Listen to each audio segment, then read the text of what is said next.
Mga OFW na dumating sa bansang Pilipinas, sinalubong ng mga taga-DMW at binigyan pa ng mga regalo. At meron pang pa-cash raffle. Bahagi ito ng pagdiriwang ng ikalawang taong anibersaryo ng DMW or ng Department of Migrant Workers. Puwera pa dyan, nakatanggap din ng tag 50,000 pesos ang 49 OFW or mga distress OFW na galing sa bansang Saudi Arabia. Bukod pa dyan ay libre yung overnight hotel accommodation nila at libre din yung transportation nila pauwi sa kanilang probinsya. Sinalubong at binigyan pa ng regalo ng Department of Migrant Workers ang overseas Filipino workers na umuwi ng bansa para ipagdiwang ang bagong taon. Bahagi ito ng selebrasyon ng second founding anniversary ng DMW. Ang bawat OFW ay tumanggap ng pasalubong bags at Noche Buena goodies mula sa OWA at PCSO. Nagkaroon din ng extra treat ang mga OFWs na makabunot ng cash prize na mula 3,000 hanggang 10,000 pesos sa Lucky Pick Box na pinaikot ng OWA. Samantala, kasama sa sinalubong ng DMW at OWA ang 49 na distressed OFWs mula sa Saudi Arabia. Binigyan sila ng tig 50,000 pisong financial assistance, overnight hotel accommodation at tulong para makauwi sa kanilang probinsya.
Sana all na lang, di ba?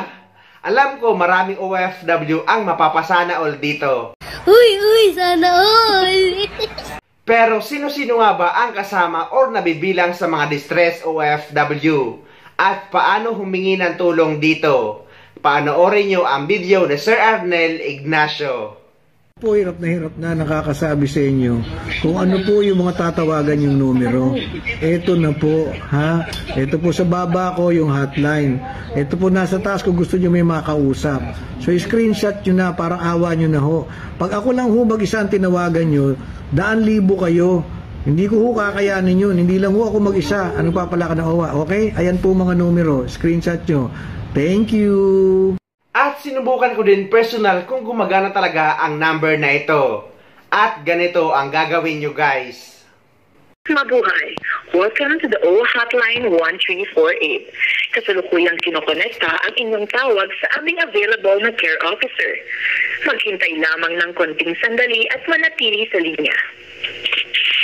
Munting paalala, sa pagtawag sa OWA ay kalakip ang inyong pahintulot na makalap at magamit ang inyong mga personal na impormasyon na gagamitin lamang upang matugunan ng inyong pangailangan sa OWA. OWA Operation Center, hello po. Hello ma'am. OFW po ako sa Dubai ma'am. Yes ma'am, OFW po sa Dubai. Tinry ko lang naman po yung number na po gumagana po. Yan lang naman po ma'am. Yes po. sige ma'am. Okay po, thank you sir. Salamat po, salamat. Let's go lang po kayo. Yes ma'am, para ma-share ko po sa mga kapwa ko OFW po. Yes po, hotline 1348. Yes po sir, bali anytime naman sir, pwede kayo tumawag dito. Yes, Kasi ito po, ito yes, 24/7. Sir, last na lang po. Pwede ko na lang sir makuha sir ang inyong full name sir? Alvin Obsiano Sagarit po. Actually, vlogger po kasi ako dito sa Dubai, so chinek ko siya and... Obsiano, Alvin. Okay po sir, Alvin, maraming salamat po. Maraming sa pagsagot. Kudos sa ating gobyerno at sa OWA dahil may sumasagot talaga sa OWA Command Center or sa 24/7 Command Center ng OWA. At para guys matawagan nyo sila, ay i-dial nyo lang ang country code ng Pilipinas na 632 at yung 1348. Huwag nyo na guys lalagyan ng plus sa unahan. Ang i-dial nyo lang is 632-1348 para gumana. At yun nga guys, gumana siya gamit ang UAE number ko at may nakausap nga akong taga-OWA. At puwera dyan ay may matatanggap kayong tulong mula sa OWA para sa mga distressed OFW.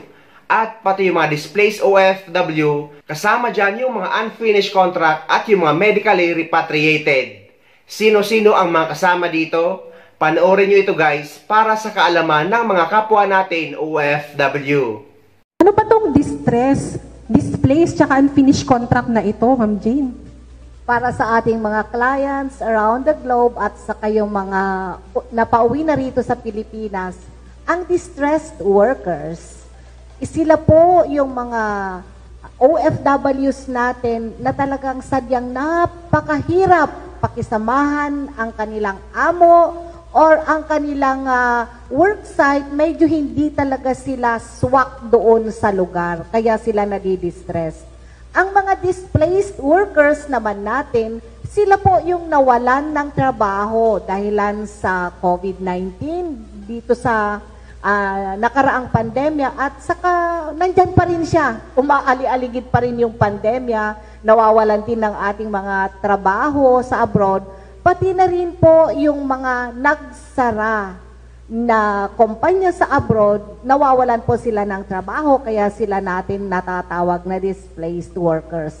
Ito po namang unfinished contract.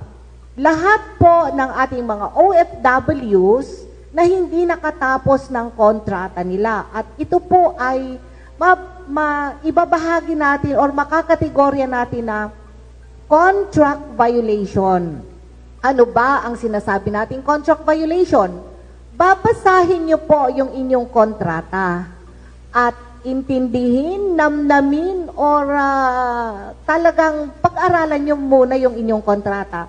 At kung sa tingin niyo, hindi nasunod ang sinasaad ng inyong kontrata at kayo ay umuwi ng Pilipinas, pwedeng-pwede po kayo dito sa ating Balik Pinas, Balik Hanap Buhay.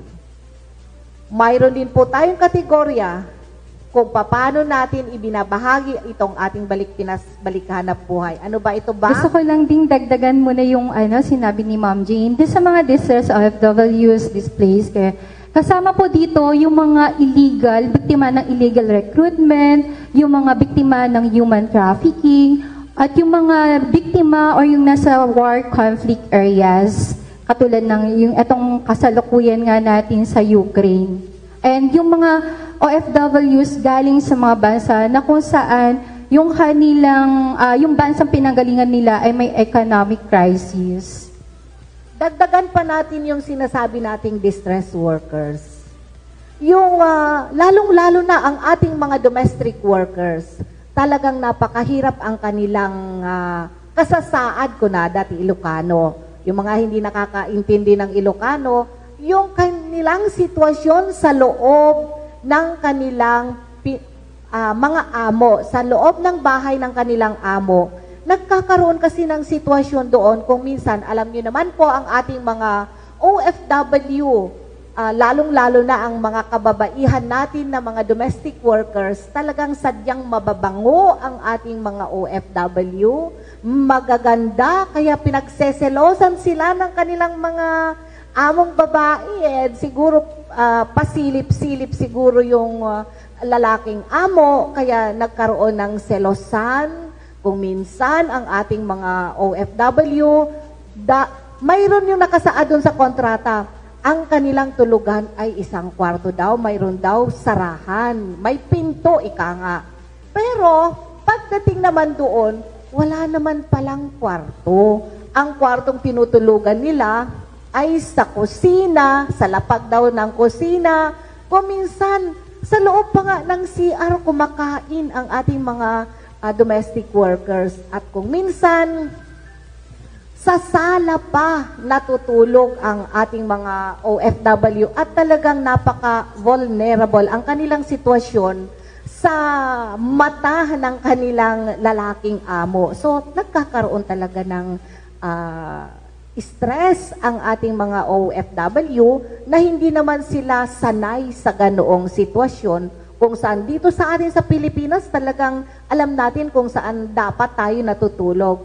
Lalong-lalo na doon sa kontrata na pinipirmahan nyo, kung hindi nasunod, kung anuman ang nakasuot doon sa inyong kontrata, dapat intindihin nyo yon. At the moment na mayroon kayong napansin sa inyong pagtatrabaho na ang inyong kontrata ay nalabag, dapat umayaw na kayo at umuwi na kung pupwede. Ayan. So, salamat dyan, Ma'am Jane, no? So, meron lang kami katanungan, Ma'am Jane, kasi sabi dito, distressed, displaced, or unfinished contract. Paano kung distressed siya, pero finished contract? Pag uwi niya, pero na-distress siya doon sa ibang bansa, qualified pa rin ba siya ng BPPH? Pagka finished contract siya, pero makakapag-present siya tawag dito, ng pruweba na siya ay na-distress or na-distress sa ibang bansa. May instance na nangyayari na makikita kasi natin yung ating OWA coverage is good for 2 years. Ngayon, nauubos nilang tapusin yung 2 taon. Para ang assumption natin dyan, parang natapos ang kontrata. Although, talagang doon sa kanyang pinagtatrabuhan, talagang, tinitiis niya. At lalong-lalo na po kung nakapagbigay kayo sa amin ng welfare case nyo habang nandun pa rin po kayo sa worksite at mayroon tayong record na nakapagpatala tayo ng inyong problema, kahit assume finished contract kayo, pagdating nyo rito sa Pilipinas, nakakapagbigay pa rin tayo ng kaukulang ayuda. Yung welfare case kasi it's either si OFW itself ang nag-file ng complaint or yung mga kamag-anak niya nandito na pinagsasabihan niya ng problema. Ayan, so ibig sabihin nito, dapat yung ating mga OFWs or yung kanilang mga kamag-anak, pag alam nila na hindi na maganda ang sitwasyon ni OFW, kailangan na nilang mag-file ng complaint sa ating opisina at para magamit natin yun kung sakali man na dumating yun sa punto na kinaya niya yung 2 taon, pero dahil sa nakapag-file siya, pwede niyang gamitin yun bilang dokumento na ipepresenta sa OWA para ma-qualified siya dito sa ating BPPH. Tama ka dyan. Tama yan. Okay. Eto may nagtatanong, ma'am, kasali daw ba yung umuwi ng may sakit mula kay Ma'am Lerma Costales Jacobo? Yes po, kasali po yung mga mentally repatriated, medically repatriated. Yung basta meron tayong mga dokumento na magpapatunay doon sa claims natin. So, pwede po sila. Okay. At kung sila po ay umuwi na mayroong mga ganyang karamdaman, huwag nang antayin yung napakatagal na panahon bago sila dumulog sa ating tanggapan. Dapat yung family ng OFW na may sakit, sila na rin mismo ang coordinate sa ating opisina. Hindi naman namin inire-require.